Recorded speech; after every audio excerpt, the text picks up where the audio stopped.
जय श्री कृष्ण दोस्तों, आज मैं आप सबके लिए लेकर आई हूँ जितिया व्रत की कथा।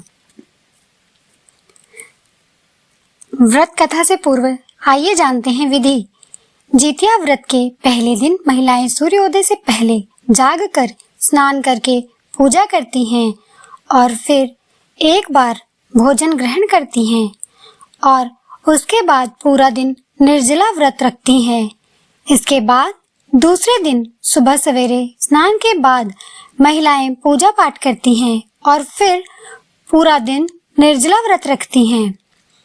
व्रत के तीसरे दिन महिलाएं पारण करती हैं।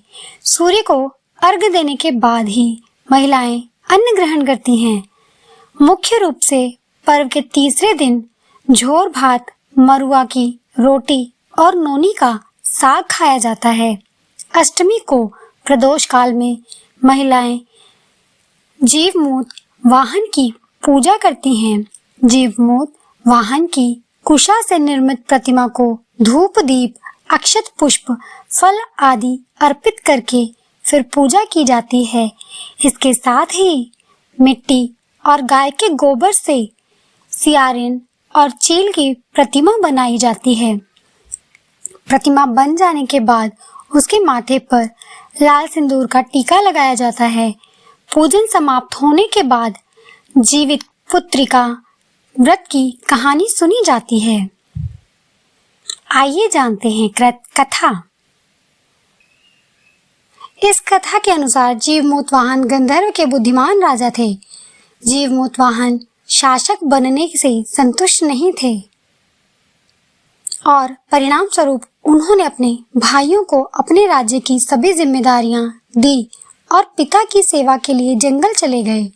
एक दिन जंगल में भटकते हुए उन्हें एक बुढ़िया विलाप करती हुई मिलती है। उन्होंने बुढ़िया से रोने का कारण पूछा।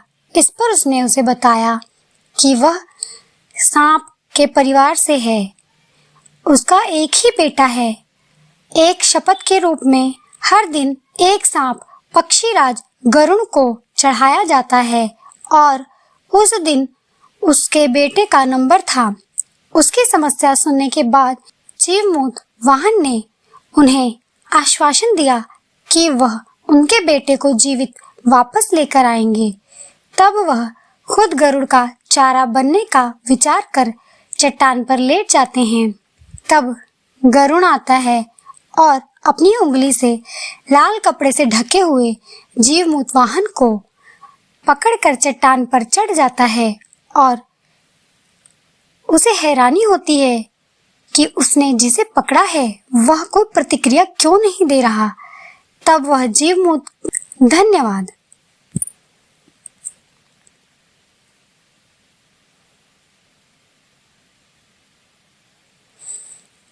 आइए जानते हैं जितिया व्रत की कथा। महाभारत युद्ध में पिता की मृत्यु के बाद अश्वत्थामा बहुत क्रोधित था। वह पिता की मृत्यु का बदला लेने के लिए पांडवों के शिविर गया और उसने 5 लोगों की हत्या कर दी। उसे लगा कि उसने पांडवों को मार दिया है, लेकिन पांडव जिंदा थे। जब पांडव उसके सामने आए तो उसे पता लगा कि वह द्रौपदी के 5 पुत्रों को मार आया है। यह सब देखकर अर्जुन ने क्रोध में अश्वत्थामा को बंदी बना दिया। दिव्य मणि छीन ली। अश्वत्थामा ने इस बात का बदला लेने के लिए अभिमन्यु की पत्नी उत्तरा के गर्भ में पल रही संतान को मारने की योजना बनाई। उसने गर्भ में पल रहे बच्चे को मारने के लिए ब्रह्मास्त्र चलाया, जिससे उत्तरा का गर्भ नष्ट हो गया। लेकिन उस बच्चे का जन्म लेना बहुत जरूरी था, इसलिए भगवान कृष्ण ने उत्तरा के मृतक बालक को फिर से जीवित कर दिया।